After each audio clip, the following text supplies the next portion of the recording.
Hey everyone, and welcome to the Sales Unscripted podcast. I am Margaret Henney. I'm Brian Neal here. And we are on episode 2 of Sweatshirt Day. It's Sweatshirt Day. Now, it's almost always Sweatshirt Day. We're transitioning weather-wise. Yeah. So it's going to be warm, I think. Oh, my God. It's been a rough winter. You know, okay. I mean, I sound old saying that. No, it's true. God, it's been brutal. Is your skin bad? True. It's so dry. My skin, I have a horrible skin to start with. It is. Off. I feel like I'm a lizard. I know. So It's that's just gross. not just me. No, I asked Steph that because I was like, feel like I'm almost gonna pick. Almost when you get a sunburn, you pick it off. I know. I'm like, God. Do you like to pick things? Oh my God, I love it. Do you really? Love it. Oh my gosh, Steph doesn't like to do that. Oh, so you'll dig on what? Derek's back or whatever if he's got blackheads. He won't let me. What? I know. Oh my God, He it might be the won't stand-in. I have a let thing on my me. back that you would love to get a hold of. Give I'm it serious. And then, so I asked her the other day. I'm like, love she's it. like, just go to the doctor. She I've got won't this do it? huge, and I know it's not. No, it's nothing bad. I'm your but person. you can express the stuff out of there. Oh, 100%. Isn't that funny? How some people like to do that. How could you not like that? I'm not kidding you. I think my dad told me once that, I'm going to say 40% of the reason he became a doctor is because he likes to pick at things. Is that right? He just But loves, it's a thing. I know it's a where thing, you're isn't like, it? Yeah. Yeah. He's like, we got to Get in that, lance fix that that off. out. Yeah, you watched Dr. Pimple Popper, I'm sure, right? Oh my God, I she's the love best. Dr. That's great. Pimple Popper. So good. You kind of learn. That's how I kind of self-diagnose what's on my back. Exactly. If you're like, oh no, that's okay. It's a That's thing. just a Yeah. melia or mylia or whatever she calls it. Myploma, right? Is that Amelia myploma? I don't know. See, now we're playing doctor. It's fun. As you take a drink of your Waterloo. I call it bubble water. It's bubble sort of water. like, you know how everything is Coke? Yeah. You If know, you're from the Midwest. If you're from the Midwest. For For me, I've recently started drinking LaCroix, Waterloo, whatever the other things are. I call them all bubble water. Oh, interesting. Is I've never heard anyone say that. But we were talking about this, and we both were saying the same thing, that we both thought this. I've been waiting for something bad to come out about carbonated water because it's one of those healthy things. I drink it by the gallon. No calories. No sugar. caffeine, no sugar, little flavor in it, carbonation, and so far so good. But at some point, someone's going to go, "Oh, study finds that carbonated beverages are 24%." Exactly. Yeah. And you're like, grow a tail. No. Trust me, I'd be the first, and it would be a T-Rex Totally. tail Same because here, right? I drink so much bubble water. You should see the trash can up here when I'm here up here all day. I'll bring 6 or 7 at a time. Get this. My team finally told me, I was embarrassed of this because then I was like, okay, that's a faux pas, Margaret. If there is a LaCroix around the office, they'll be like, Margaret was here. Oh, you're I'm it's like you're, yes. You know, it's like a trail, right? Like a little secret. I know. Whoops, you're right. So we don't, and it's been with eggs. When we were kids, eggs were suddenly awful for you, high in cholesterol. They clogged your arteries, and all of a sudden, eggs are awesome. You could eat better, great source of protein, fairly low fat, fat, good fat, blah, blah, blah. And then the food pyramid in the 60s. And for me too, I remember learning this. What? Your main group, if you're looking at the food pyramid, right? Yeah, food pyramid. The biggest thing down here was all grain and Yes. cereal. Cereal was awesome. Cereal was right. on there. And then all the cereal makers let's stuff these kids full of carbs. Yep. And then we all got I'll speak for myself. A little slow metabolism there, just not no muscle. So then you got to flip around. So things that used to be healthy, all of a sudden are not healthy, and vice versa. So we thought, what a great topic for salespeople. Yes. What used to be good, cool to do, worked, all that stuff that doesn't now. Now it's We're going to talk about that. I've got the first one. You were because dying. You it's- couldn't I was wait. like, You're doing the dance. I'm doing the dance. Let me go. Okay. One of the best ones, and there's even a saying around it, is the customer is always right. Oh, that's a really good one, Margaret. Right? Good job. Thank you. I didn't have that in mind. That's a good one. The yes. customer is always right. Oh my God, that's good. And there are times, I think the sentiment behind this or the feeling was true or was correct, but then people took it so far, especially customers, who were like, I am always correct. Yes. And now this is not the way that we do business in sales, That's a right? good one.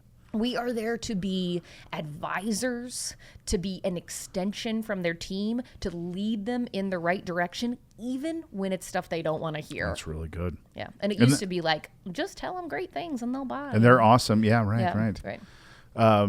Okay, let's go. Now you got my wheels. That's a good one. Now we get my brain going a little different direction here. Okay. Good. Here's one that I think is old and antiquated. Okay. People buy from people they like. People buy what? You don't believe this. I don't, but I have it's an asterisk though. Okay. People buy from people they like. That was the thing. And so then the intention became to get people to like you. I'm like, oh my gosh, you're awesome. Or let's go. Oh, you love the San Diego State Aztecs. Me too. I love hoops. That's great. Butler. Yeah, good. And you talk about, rapport building. You did that enough. Yes. They liked you. They would just buy whatever you're selling.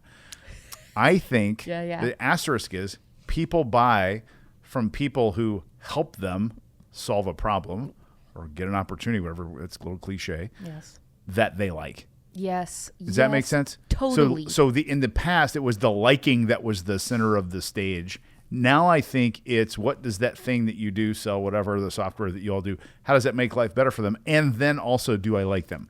You've got to hit this first criteria. First, always. Because you're right. People would be like, oh my gosh, if people like you, you're immediately going to be great in sales. Yeah. You could sell anything. And you're like, well, they don't need it. Like, what are we doing? What's the conversation here? So that's a great one. Yeah, you can find me the most amiable. Is that the right word? Amiable? I'm not good on... Amicable? I can't. I confuse those. I think both of those amicable words is true. Friendly. Amiable, I think, is likable.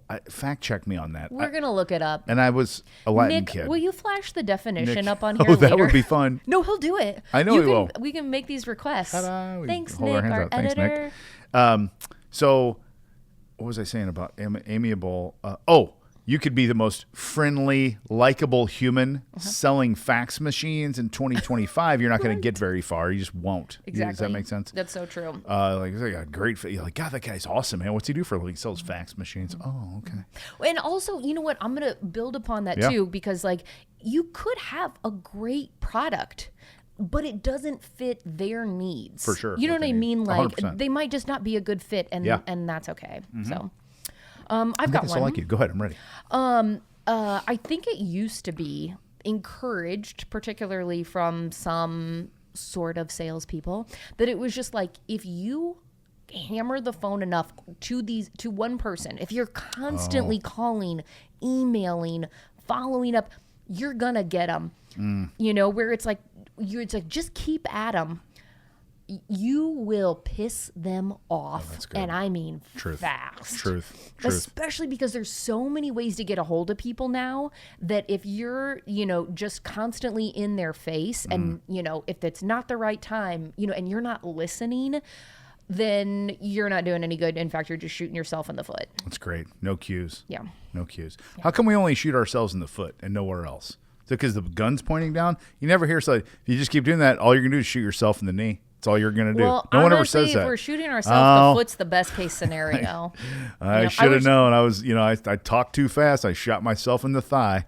No one says that. Why is that? It probably came from some old thing like, where the definition of Hoosier comes from. Or I love that kind of stuff too. I do too. Okay, so let's see. I had another one there. Oh, what was yours again? I gave the customer is always right, and then I gave just like relentless calling. Here. Okay, this one I'm gonna say. So this is kind of a funny, buzzy thing. You've heard of this is a thing. It's a gender thing. It's one of the things Margaret did. We own our own genders. Yeah. Gladly. Girl math. You've heard of girl math, right? I girl math all Girl day. math, right? So say what girl math is, so I don't get in trouble. Since you're the girl on the show. I can say what girl math is. What's girl math? Girl math is making sense of something where you're like, this handbag is $1,200, but if I'm going to use it every day for 5 years, or like whatever, you're like, it's only $1 a day. That's it, right? Whatever, you know what I mean? All right, so I got two purses, but this one was normally $900. Yes, but I got it for $700. So I saved $200, and I used that $200 to buy a second purse. Exactly. Is that cool? The second bag. That's girl good. math. Yeah. Okay. So I'm going to talk about sales math. Okay. Sales math, which I think is flawed now. Okay. The old sales math which I think is an old thing that doesn't exist anymore, was if you make 100 calls, you connect with 30 people. Yeah. 30 people turns into 20 demos. Yes. 20 demos turns into 10 proposals. 10 proposals turns into 5 closes. Right. And there are people listening to this and go, that's what I do. That's what I do. No, it's not. I guarantee it's not what you do. It's what you think you do. And every sales leader on the earth wants to make that perfect math. And I haven't found one shred of evidence. because the human is the element, and it's not a machine. No, you can't have a sales team of 10 and go, here's the math, 100 to 30 to 20 to 15 to 10 to 5. Yeah. It doesn't work that clean. It's individual. It is. For all sorts of reasons. And if you do the math, then you're going to go on the high side versus asking yourself, now if I do 100 up front to get to 30, how could I do 40 to get to 30? If you just believe in the old sales math, you never question that. You never say, well, it takes 100 dials. It's what it takes. Well, and I would say, too, that I like the idea of math and the math, but you have to run your own math. numbers. That's it. Not your teams, because you might have super high performers where if you give Anna 5 deals, she's closing 5 deals. Yes, totally. Right? So, you're going to screw up your numbers. So look at what you have done historically. It's going to take some time. It's going to change over time as you get better, right? And then you can start to be more efficient. So I still like the idea of doing it, but don't subscribe to like this blanket thing that works for everyone. And that's what people try to do, And then I will also add to that, once you find your own math, constant doesn't mean daily here. It means quarterly, definitely once or twice a year at minimum. Challenge your own math. Always ask what I just gave the example of. Oh, I looked at my math for 24 and it took me on average 20 outbounds to get 2 deals. I wonder how I could turn 20 into 10 and still get 2 deals. Or I wonder how I could do 20 and get 4 deals instead of 2. Always challenge your own math. Agreed. That's the new math, sales math. Okay. I'll do one more. Okay. And this is just probably one that everybody I hope already knows. That I think there's a schmarmy sheen. This is hard to say. Can I say something? Yes. I slit the sheet I slit, and on the slitted sheet I sit. Go ahead. Damn it. Unique New York. Never mind, I can't do it. Why not? Do it. It's your warm-up, isn't it? It's hard. Warm-up. I slit the sheet I slit, and on the slitted sheet I sit. Say that real fast. I can't do it. It's like a Little Miss Muffet said on a Tuffet thing. That's from a movie. Oh, what's The it Jerk. from? Oh, Real old movie. You've brought up The Jerk a few times. Is that your favorite movie? Not my favorite movie, but it's just there's some very funny little things from Steve Martin. Go ahead. So you were saying schmarmy. Love the word schmarmy. Something. Sheen on sales in the past, where it's like, okay, I have to be a certain type of guy or gal to be good at sales, and usually that persona is not flattering. Bravo. Right? I don't think people know this. They don't. I really don't think people know this and I'll speak for myself. Yeah. We got to look when my natural, and it's part of my old thinking. This is really good, Margaret. Thank you. Is that you look for? We'll go through. What are some of the stereotypes? Old stereotypes of what makes a good salesperson. Well, say a few. They're they're a talker, not a listener. They're uber charming in kind of a gross way. They really lay it on thick. I'm like, I can feel myself getting it off my hands. It's the international get rid of the schmegma. Exactly. Schmegma. Don't say schmegma. Why? Is that bad? I think schmegma means something you don't. I don't even know what it means. Nick, don't put the definition up on here. Okay, I'll look it up. Or maybe it means something I don't know. I don't know. All right, never mind. Yeah. Anyway, so there's just this sort of slick hair back kind of guy or girl or whatever, or girls, women who are really overusing their looks. Yeah. Or men too. It could go both ways, but stereotypically women overusing their looks in order to close deals. And it's just gross. It's outdated. It's dumb. It's not working, right? So I love this. So I'm hearing 2 things. Yeah. So one is that kind of that schmarmy charm. And you think you're going to charm your way to everything. The second is a little less about that, but I still think it's old thinking. This is my own thinking. Okay, yeah. So I would look for outgoing, charismatic, talkative, but normal, not schmarmy. Right. And I don't know that that's the best. If I'm going new now, I think thoughtful, process orientation, totally, thorough, yes, objective, yes, curious, inquisitive, right, wondering, is way better skill set than because I used to. When I worked for P&G, we'd ask questions like competitiveness, persuasiveness. 100%. I had to give give me an example of when you led a group of people to a common goal and how did you persuade them? Yep. Well, persuasion is like old. Yeah, it's just old. Isn't it? I was going to say persuasion even is like does not equal no, sales. It's gross. That's not what we're doing. It is. That's if you want to start a cult, then you want to start a cult. Do they have those anymore? I have a thing here. Some things. Okay, so I'm older than you by like 10 years or 15 years, something like that. 15 years. This is weird, but there's no more cults anymore. There used to be tons of cults when I was a kid. There's cults. And then there's not any more serial killers. There used to be serial killers. Oh, that's all we talked about, learned about, right? They're just gone. Like, where'd all the serial killers go? You know what I mean? I'm it's sure just different. Some will turn up. I don't know. That was just a thing back when I was a kid. It was more, whatever. Anyway, I digress. So I think that's a good old thinking is the stereotypical good salesperson's persona. Exactly. I think that's changed a lot. Agreed. Do I have time for one more? Can I do one more?